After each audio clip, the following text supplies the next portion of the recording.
Good morning, everyone. Good morning. I'm Jay Woodruff, a member of your parish committee. Thank you for joining us today in person in our lovely sanctuary, first occupied by people just like you, but perhaps dressed a little differently back in 1815. Our mission is to build communities, search for meaning, deepen our spirituality, and make a better world. Welcome to visitors today, online and in person. Feel free to join us after the service in the vestry for refreshments and conversation. If you have questions about First Parish or Unitarian Universalism, you can direct them to either a member of our membership team, who can be found at the welcome table downstairs in the vestry, and both Reverend Deborah and Kate Holland, our Director of Religious Education, would be delighted to meet you. Please join me now in taking a moment to say hello to one another.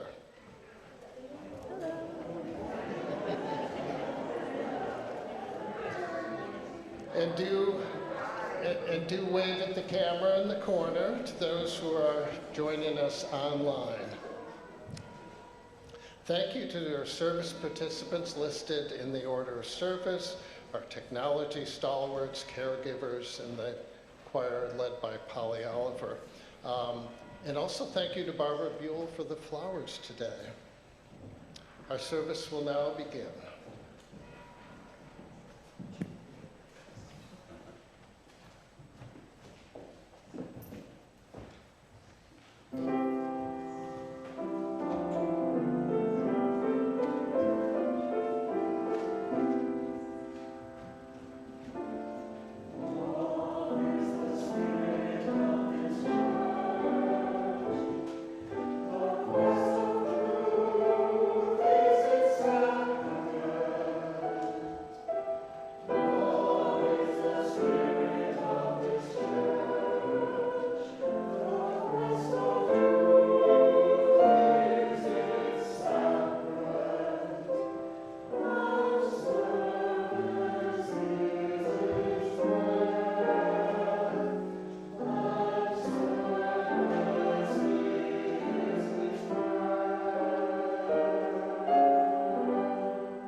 Good morning.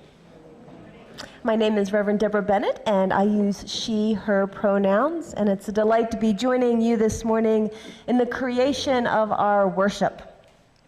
Indeed, I truly believe that worship is something that we create together.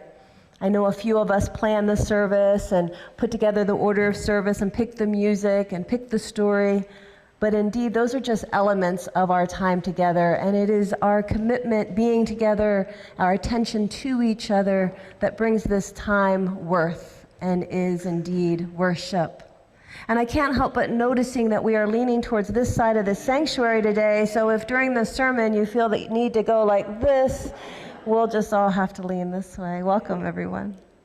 This month we're going to explore the gift of heritage as our worship theme, and I do hope that this weekend you will take some time to be outdoors and to connect with the earth and reflect on the heritage of the land we occupy.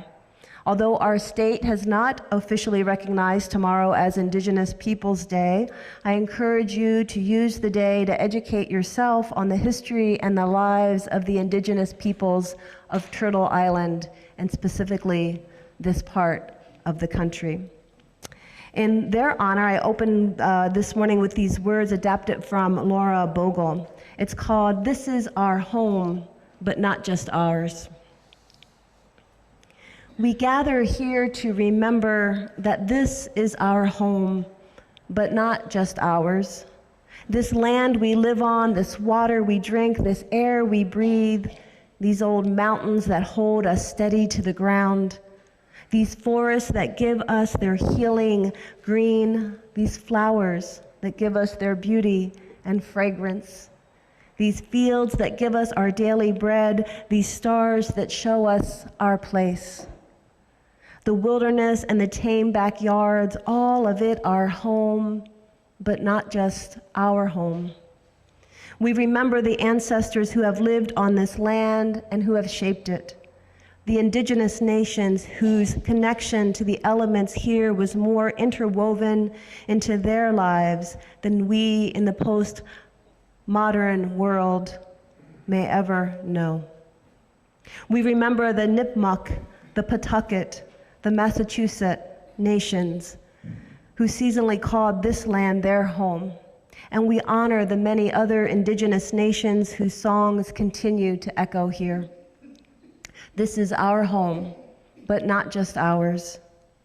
Over the years, settlers came, farmers and hunters, immigrants, families, and individuals hoping to find a place here to live out their lives, to love, to call home. We inherit their choices. We honor the animals and creatures that have made their home in this land, the ones here now and the ones that used to be here, the ones who may look at us with curiosity or contempt as they bear the consequences of our actions and inactions. This is our home, but not just our home. Isn't that beautiful? Yeah. Well, let us light our chalice in our home this morning. Who is our chalice lighting family? The Williams family? Come on forward. The chalice is a symbol of Unitarian Universalism, and I like to think of its light as a beacon of light, a reminder of the love that we want to spread in the world.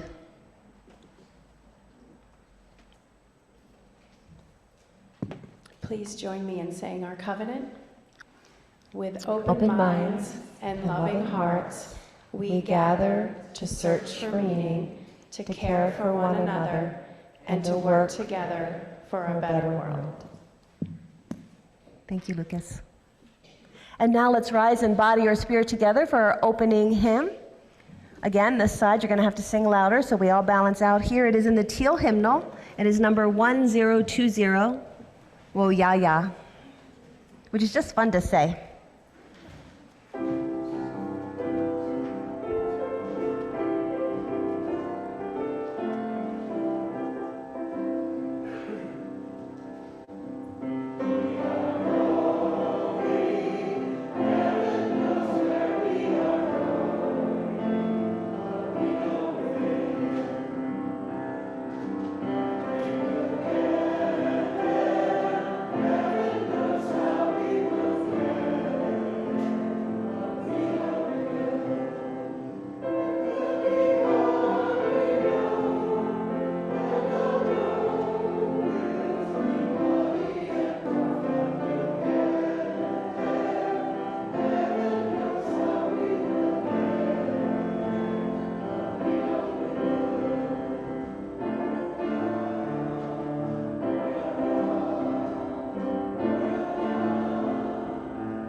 Good morning.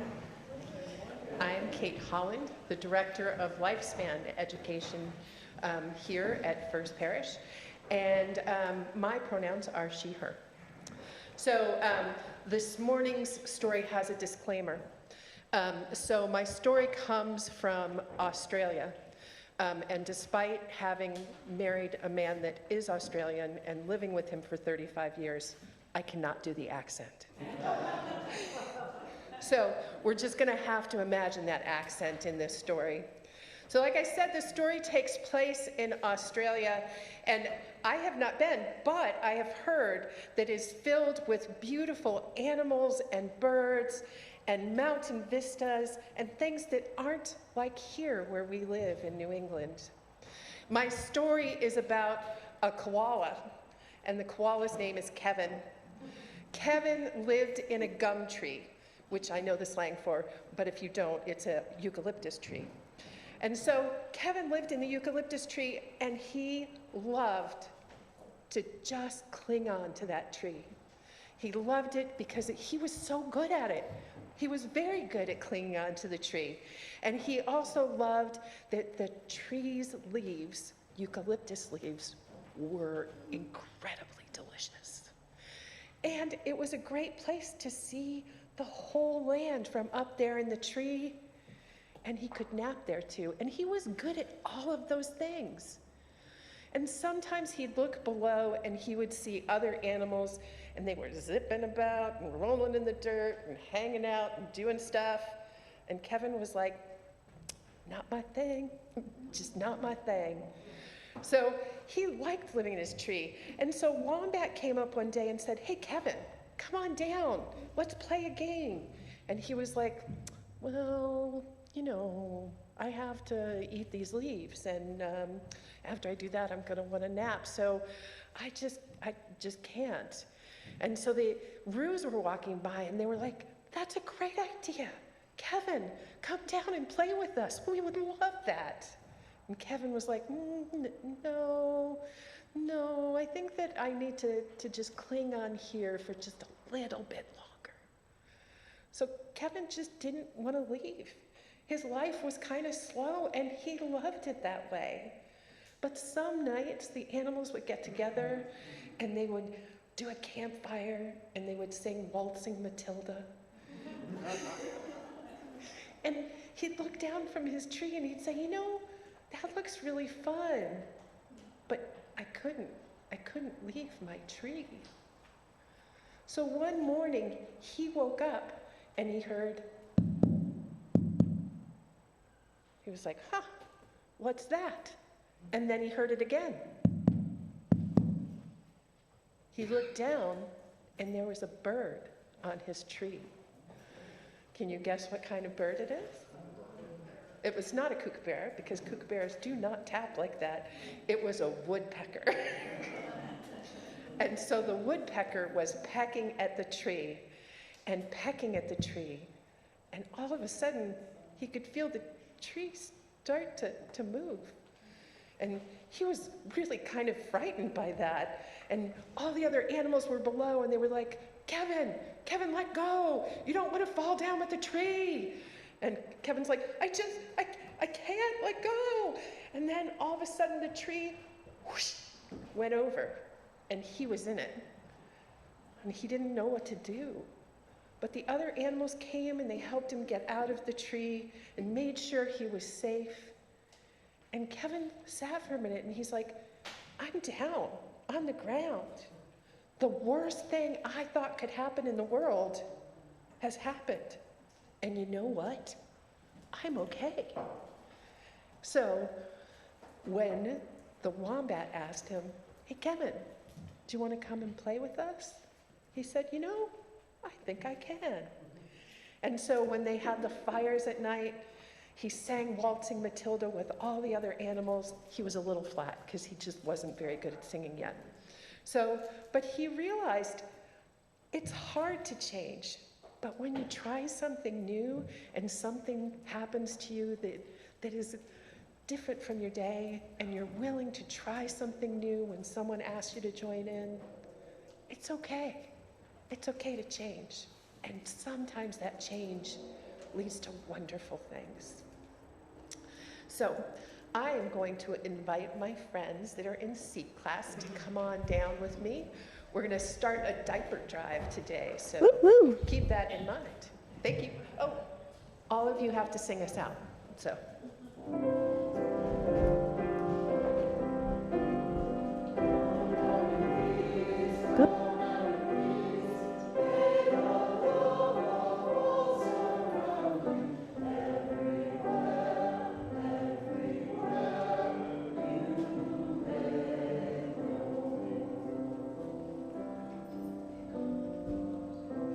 Kate always tells such lovely stories, doesn't she? I love her stories. Well, this is your church, your building, your community, and together we create worship, and together we create connections, and together we sustain First Parish financially. Many of you give through monthly gifts or give online, and thank you for these contributions. For those who prefer to make a cash donation or an additional donation this morning, the offering will now be received. If this is your first time with us, please allow the plate to pass you as you are our guests this morning. Enjoy the music.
Good morning. Oh, I thought Kate left this on. Oh, it has to be much closer. Good morning. My name is Eric Felton. I'm a lay minister of this congregation. I use he, him pronouns. We're doing this a little out of order. I'm sorry if it's confusing to you if you're following along in the order of service. Now is the time in our service that we set aside to acknowledge joys and sorrows that we all hold. In both our sharing and in our witness, we affirm our covenant to care for one another. If you'd like to share a personal joy or sorrow, please feel free to come forward or raise your hand and I will bring the microphone to you. To those online, you can type your joys and sorrows in the chat and I can read them.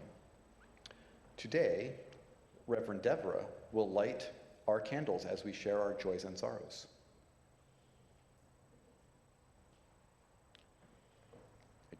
I do have a sorrow and a joy for the change in seasons, the colorful leaves, the apples that we get to pick, and all of the other amazing things we get to do as New Englanders this time of year.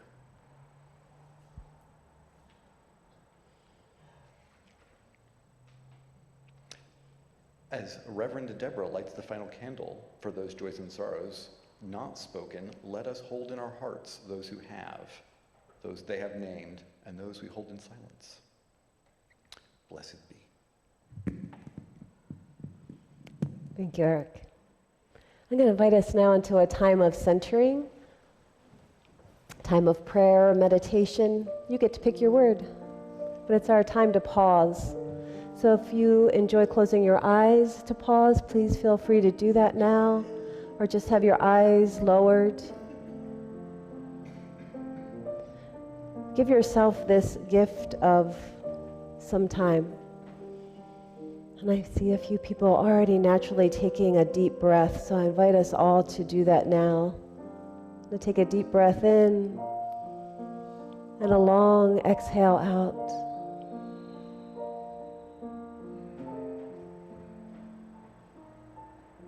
Go ahead and give yourself that gift again of a conscious breath, following what it feels like to bring breath into your body very consciously, very fully. And then exhale.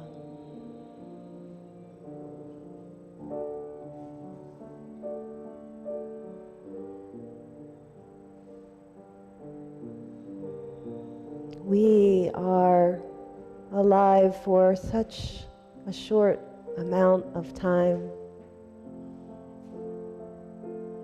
It is so precious to have the ability to breathe in, have the ability to breathe out, to have the gift of sitting with others who are also humans, living, breathing. I invite you now to take this moment to look inside your own heart. Although we light candles as the spoken joys and sorrows, we also hold our candles for those unspoken. And as we move into a time of silence, I'll invite you to just sit quietly with your own heart. Give yourself a moment to pause and reflect.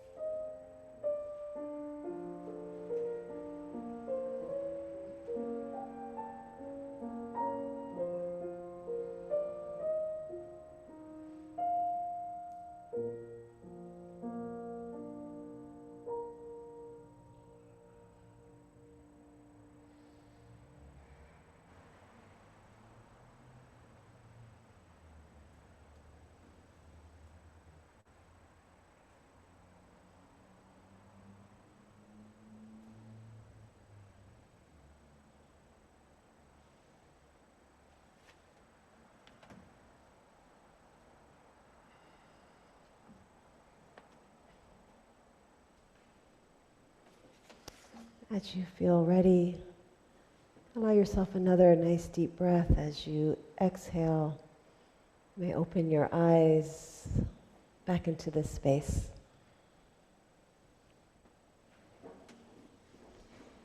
This morning, I'd like to share a story from the Reverend Nathan Dettering, senior minister at our Sherburne Church.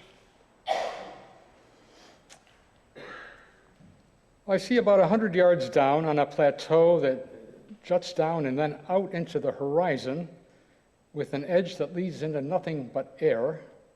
There is a woman, and she's 40 feet from the edge. And then she begins to run. Oh my God! But it's okay, maybe, because in her hands is a bar, and over her shoulders are the wings of a glider. And she's running, and just as she gets close enough to leap, then a big breath of air pushes up the nose of her glider and pushes her back, nearly on her back. So she backs up again, undeterred, and puts herself in her starting position and seems to stare down the uncertain horizon, seems to say with her body, this is just a wee jump. And then she starts running, and she gets closer and closer. But then she rears up and pushes the nose down and stops right on the edge. Her body seeming to say, are you sure? You trust these wings? You have faith in this air? But then she backs up again, more uncertain, but still undeterred, and puts herself in the starting position and stares out into the horizon and its invisible currents. And her body seems to say, trust, faith. And she starts running, running, running, and just as she gets closer, a big breath comes and pushes underneath the wings and lifts her body out into the open, trailless, uncertain, scary, beautiful, wild, empty, turbulent twilight sky. Into the twilight sky.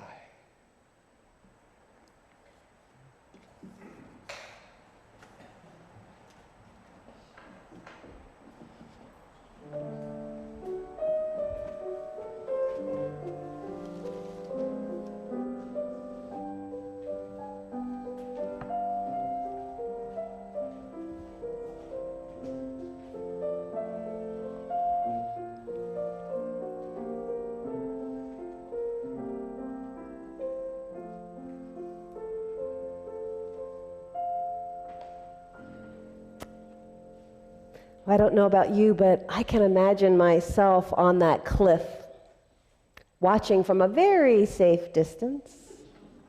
But my heart would be pounding faster each time that woman would run up to the edge of that open sky and stop.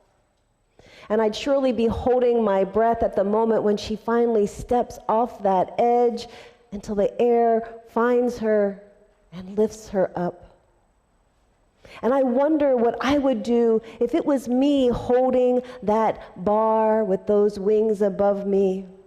I wonder whether I too would be able to trust the air which I could not see, and whether I would have faith that there was something that would hold me up. After all, it seems to be a totally unnatural act to step off a cliff. But here's my thinking, that no matter how much one may know about the physics of lift and airflows and the most advantageous shape of a hang glider's wings, no matter how much one has studied flight or trusts their equipment, I still think that at the last moment, when you are running towards the edge, I think that it takes something more than knowledge or even courage to step off a cliff and fly. And it's that something that I mostly want to talk about today. You go to Ed? Do you need water on? No, I haven't drank out of this if you want to.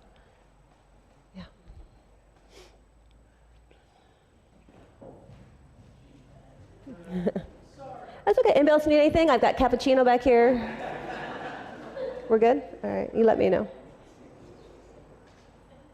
And I'm glad you're okay.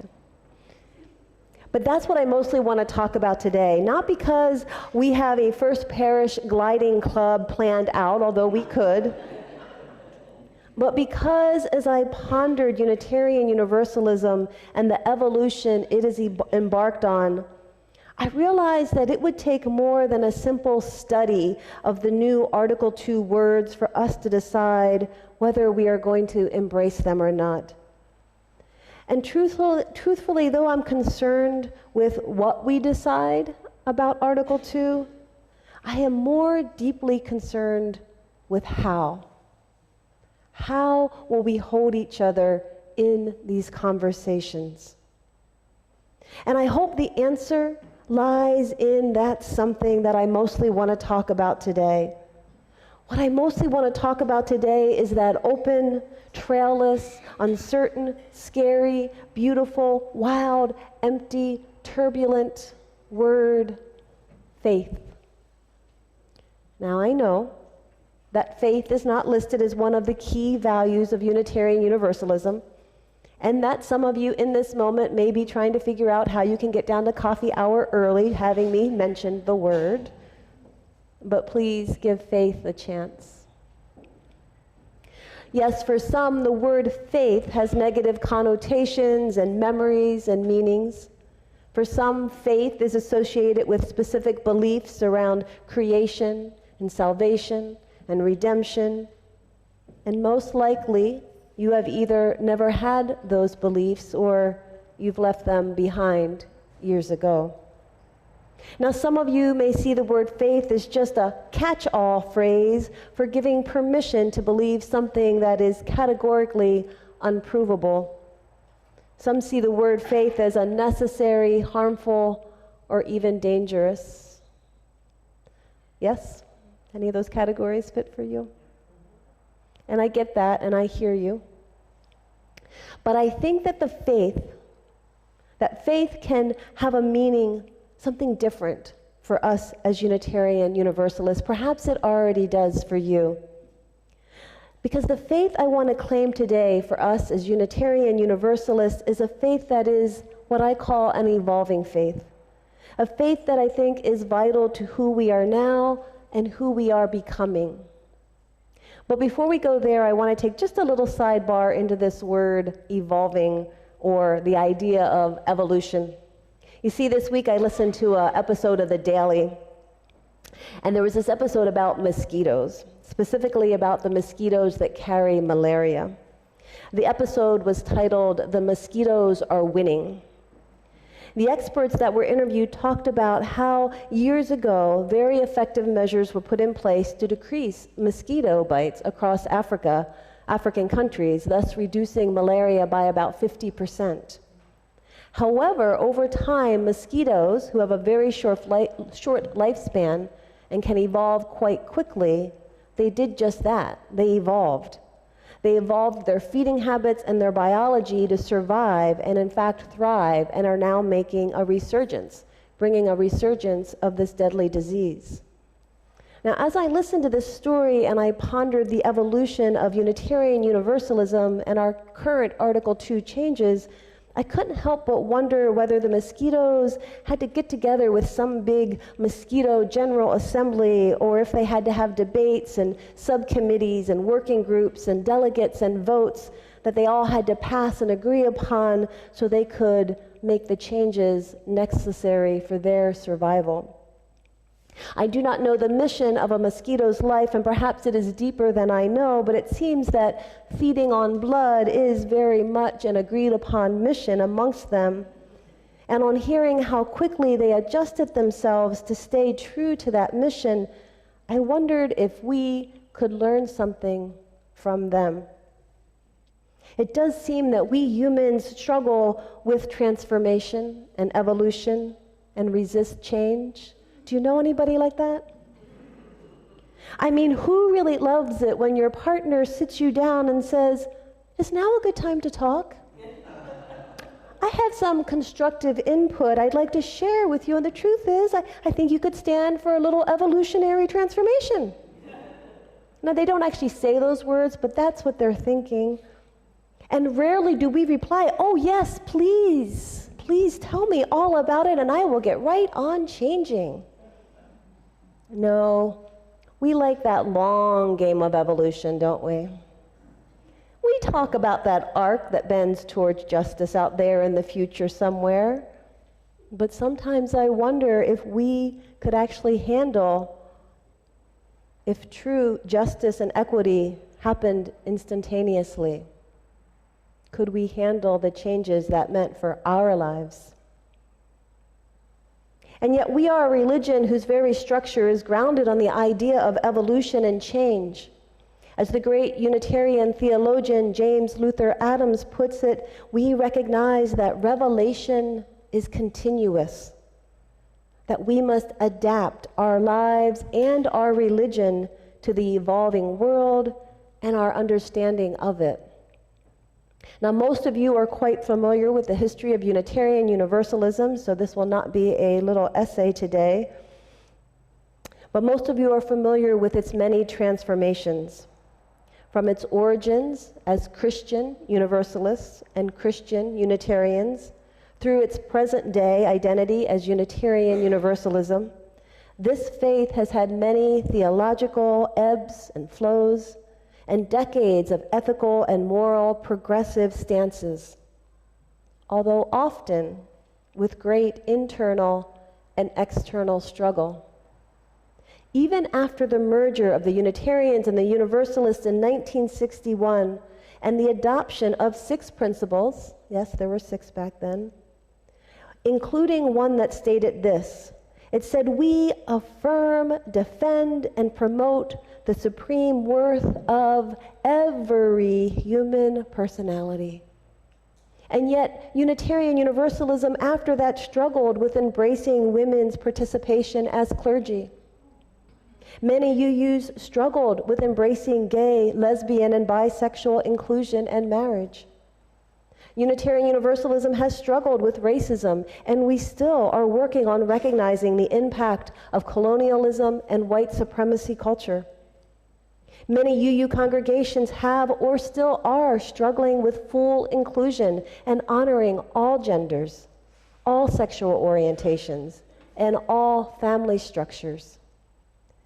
Many struggle with and are working on issues of accessibility, deciding whether the call for accessibility and inclusion in all outweighs the desire to keep historic structures intact.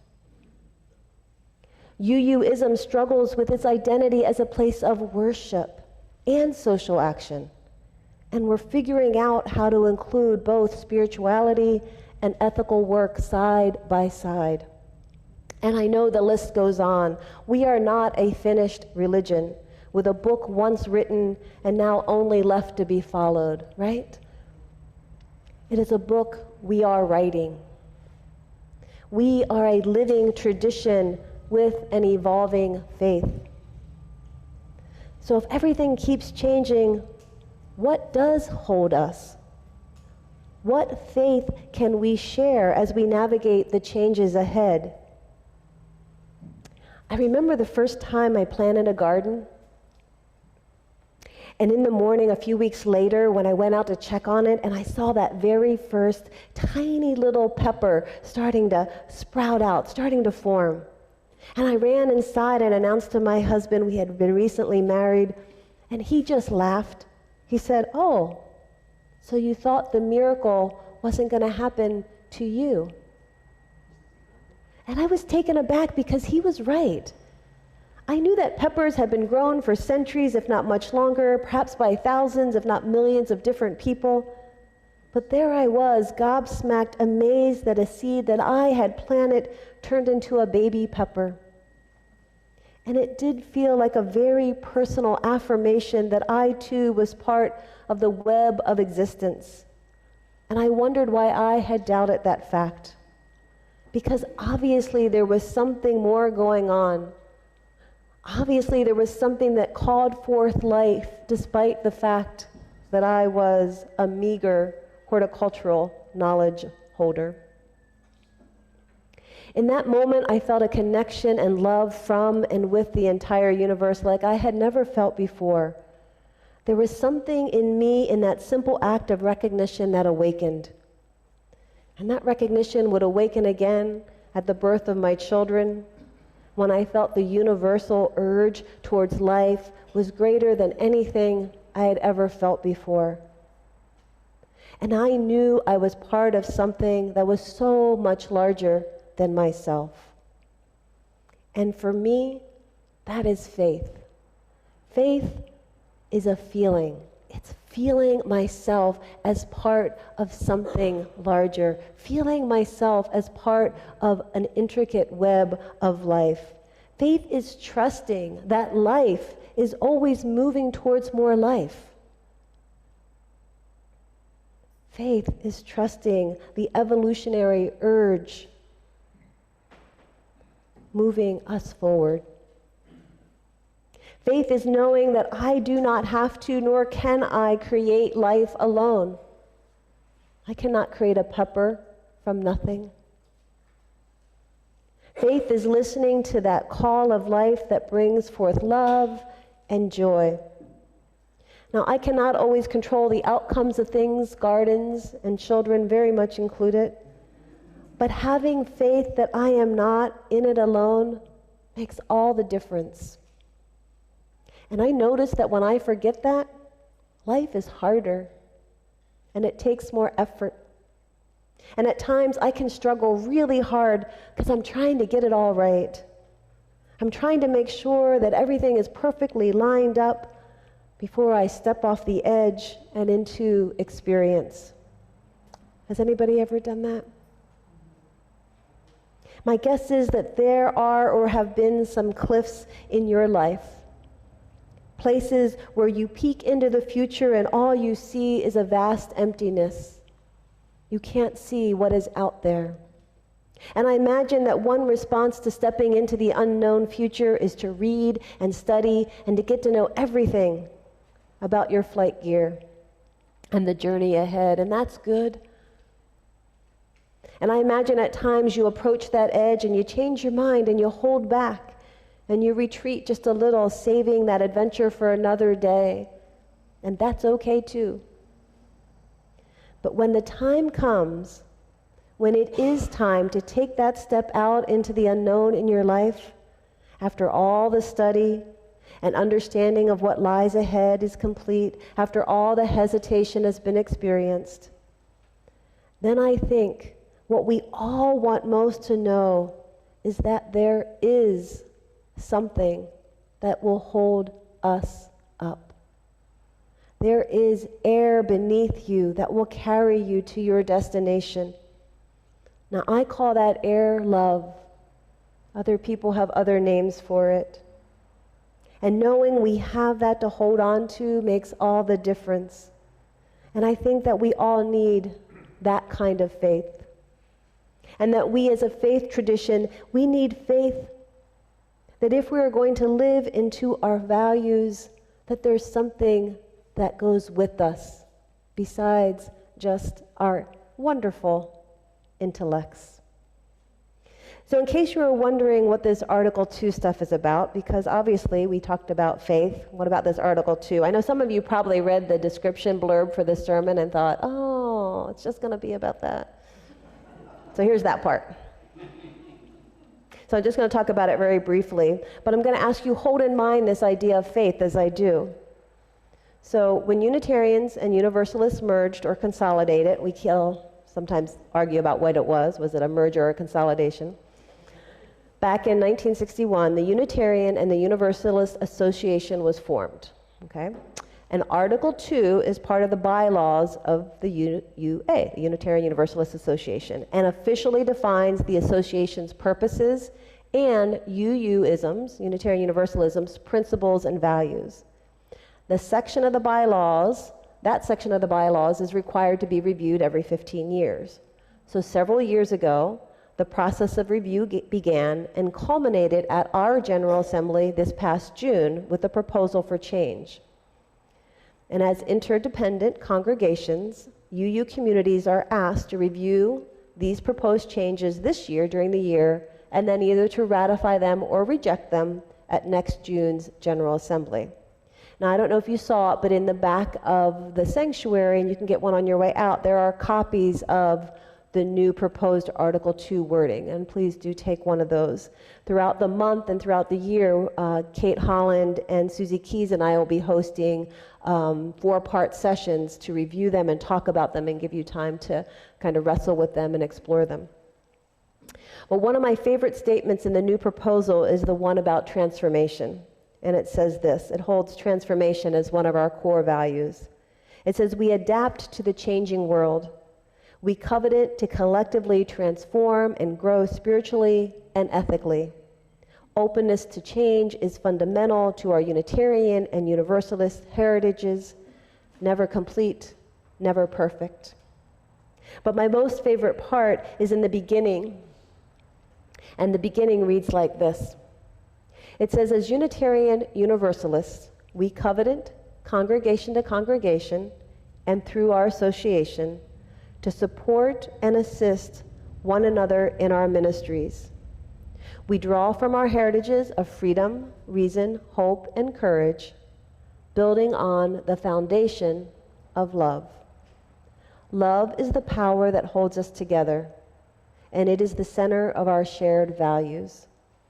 We are accountable to one another for doing the work of living our shared values through the spiritual discipline of love. Now, as much as I like that, I have to say, if I had the ability to make my own edit, I would change that last sentence to this. We are accountable to one another for doing the work of living our shared values through faith in the existence and power of love. Because I think it is that faith that love exists, that it has its own power, that life calls us to live. I think that's the important part. My hope is that as we enter into what will surely be some strong intellectual debate about the proposed changes, that we remember that we do not do this work alone. And I don't just mean that we do it with each other. I mean that there is something else in the universe that comes with us. Yes, we must use our intellects and our power of reason. We cannot jump off cliffs without the proper equipment or in the wrong conditions and expect to survive. But two, I think that we would be wise to remember that there is something else that travels with us, connects us, and lifts us up. So to close today, I want to share some words from Pope Francis. Now, I was intrigued this week to learn that the Catholic Church is also entering a time of reflection. During the synod, which is now taking place, they're going to be discussing what would surely be some evolutionary ideas for the Church. I read that these topics will include the role of women and their possible access to the deaconate, not priesthood, one step at a time. The care and inclusion of LGBTQ people and possible same-sex unions, not marriage, one step at a time. Access to the priesthood for married men, abuse, and the management of authority within the church. And we thought we had a lot to discuss. I read Pope Francis's remarks from the October 4th opening Mass, translated of course, and there was one paragraph that struck me. And though I think his original text may not resonate with you, I'm going to take a little clergy liberty here and substitute a few of his words with the word love. And I think his words could now well apply to us. Please take them in. Here, we do not need a purely natural vision made up of human strategies, political calculations, or ideological battles. We are not here to carry out a parliamentary meeting or a plan of reformation. No. We are here to travel together with love. Love invites us to be a church that with joy contemplates the actions of love in this moment.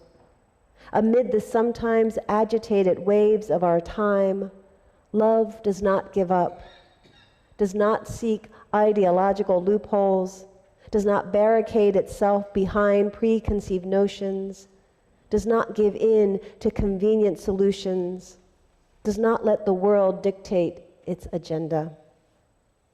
We are here to travel together with love. Isn't that beautiful? So may that be. May we travel together in love in our own lives with those personal cliffs that we're facing. May you remember you are not alone. And as an association of congregations and as a congregation here, as we move to look at what we will embrace in the future, whether it's conversations about where the pulpit should be, about whether we should wear name tags or have pronouns on our name tags, all those conversations will have and are going to be good and deep and maybe strugglesome. But I invite us to have those conversations, remembering that love walks with us all along the way. And I think if we do that, we will get through them in a beautiful way. So may it be, my friends.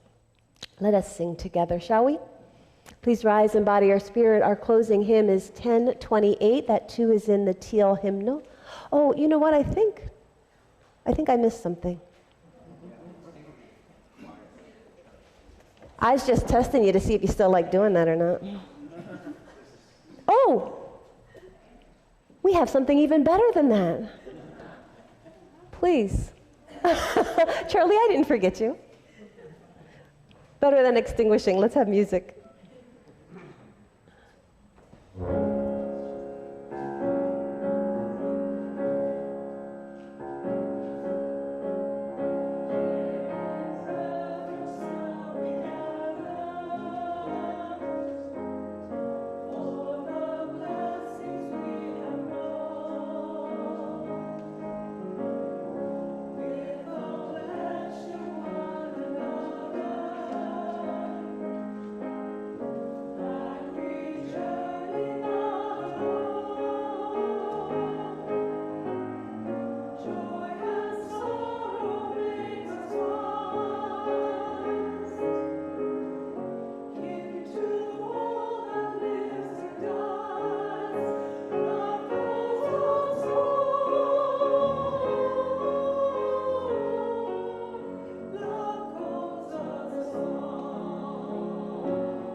I want to say very clearly, it's okay to cry in this church.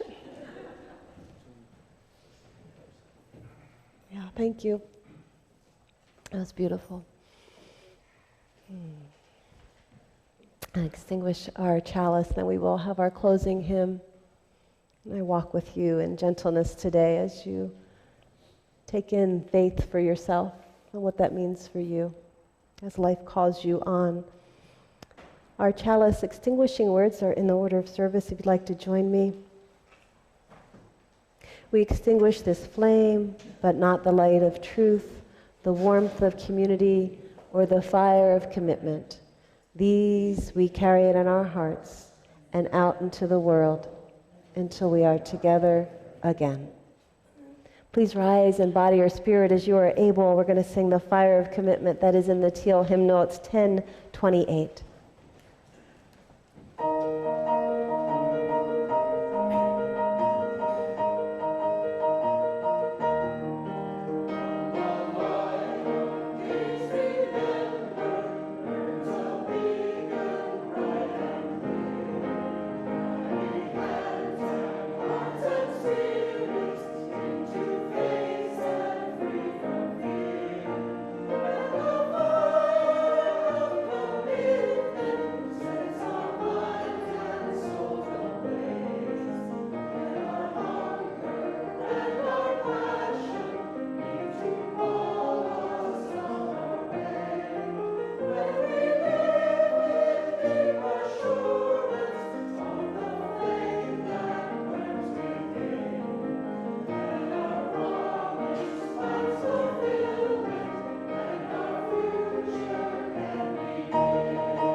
I'm going to close with some words from Dr. Brene Brown in honor of my daughter, whose birth may be coming momentarily, my granddaughter, who is in the wings waiting.